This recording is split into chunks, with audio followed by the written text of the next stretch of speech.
नमस्कार दोस्तों, मैं के आपका फिर से स्वागत करता हूं हमारे चैनल के सब जानता है में। दोस्तों, किसी शायर ने सच ही कहा है, मंजिल उन्हीं को मिलती है जिनके सपनों में जान होती है। पंख से कुछ नहीं होता, हौसलों से उड़ान होती है। आज हम जानने वाले हैं जोमेटो की खोज करने वाले दीपेंद्र गोयल के जीवन के बारे में। आप सभी ने जोमेटो का नाम तो सुना ही होगा। जब भी हमें भूख लगती है, हम सभी अपने घर के पास किसी रेस्टोरेंट से ऑनलाइन ऑर्डर करके खाना मंगवाते हैं। जोमेटो ऑनलाइन फूड ऑर्डर करने के लिए सबसे बड़ी फूड ई कॉमर्स कंपनी है, जिसने काफ़ी तेज़ी से लोगों के बीच अपनी लोकप्रियता बनाई है। पर आपको पता है कि जोमेटो की शुरुआत किसने की और कैसे की? तो चलिए जानते हैं जोमेटो की कहानी की शुरुआत होती है पंजाब के मुक्तर शहर से, जहां दीपेंद्र गोयल का जन्म हुआ।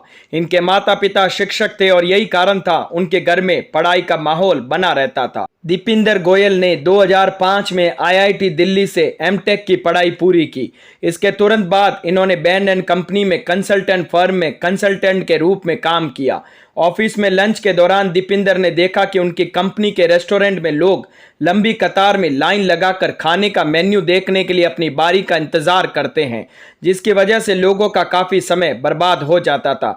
तभी दीपेंद्र ने दिमाग में एक ख्याल किया कि वे पेशे से इंजीनियर हैं और टेक्नोलॉजी का अच्छा ज्ञान रखते हैं, जिसके चलते दीपेंद्र ने अपने साथियों की समस्या को दूर करने के लिए foodybay.com नाम की एक वेबसाइट की शुरुआत की, जो कि एक मामूली सी वेबसाइट थी जिसमें दिल्ली और आसपास के क्षेत्रों के करीब 12 रेस्टोरेंट के मेन्यू शामिल थे। और इनके इस आइडिया को उनके कंपनी के को फाउंडर पंकज चड्डा ने भी काफ़ी सराहना की।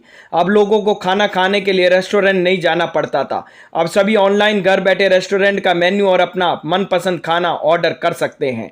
यह आइडिया काफ़ी प्रचलित हुआ और धीरे धीरे दीपेंद्र गोयल की यह पहल लोगों में फैलने लगी और परिणाम ये हुआ कि धीरे धीरे इसका विस्तार होने लगा। दीपेंद्र गोयल की किस्मत काफ़ी तेजी से बढ़ रही थी और साथ ही उनकी पत्नी को दिल्ली विश्वविद्यालय में नौकरी भी मिल गई।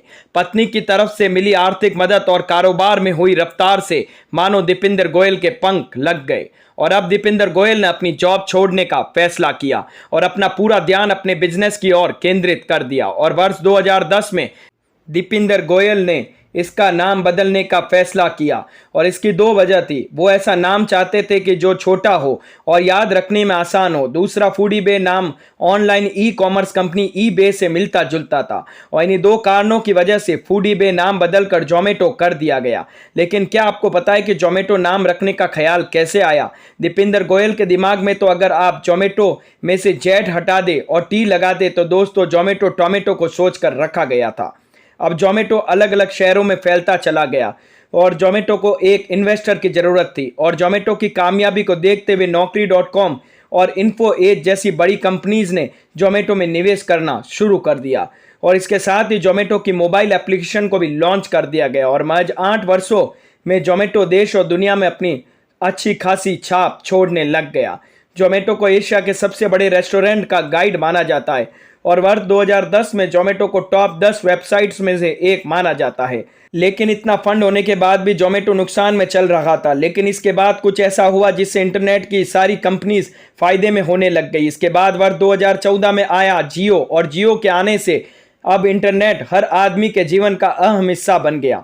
शुरू में जोमेटो बस खाने के मेन्यू देता था, लेकिन अब जोमेटो ने फूड सप्लाई भी शुरू कर दी थी और इसके बाद जोमेटो ने कभी पीछे मुड़कर नहीं देखा और आज लगभग 24 देशों में 8 करोड़ से भी ज़्यादा लोग जोमेटो के फूड सर्विस का लाभ उठा रहे हैं।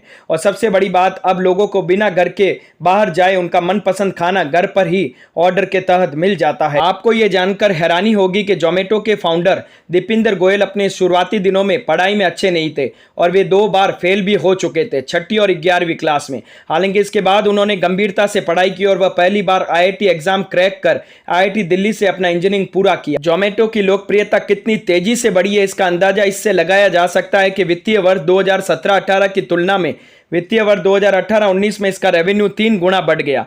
जोमेटो वेबसाइट पर दी गई जानकारी के मुताबिक जोमेटो का रेवेन्यू वित्तीय वर्ष 2018 में 499.41 करोड़ था, जो वित्तीय वर्ष 2019 में बढ़कर करीब 1514 करोड़ हो गया। तो दोस्तों, कैसी लगी ये जानकारी? अगर मेरे ये वीडियोस आप लोगों को पसंद आते हैं तो प्लीज़ लाइक शेयर सब्सक्राइब करना ना भूलें और हाँ, कमेंट करना भी ना भूलें। धन्यवाद।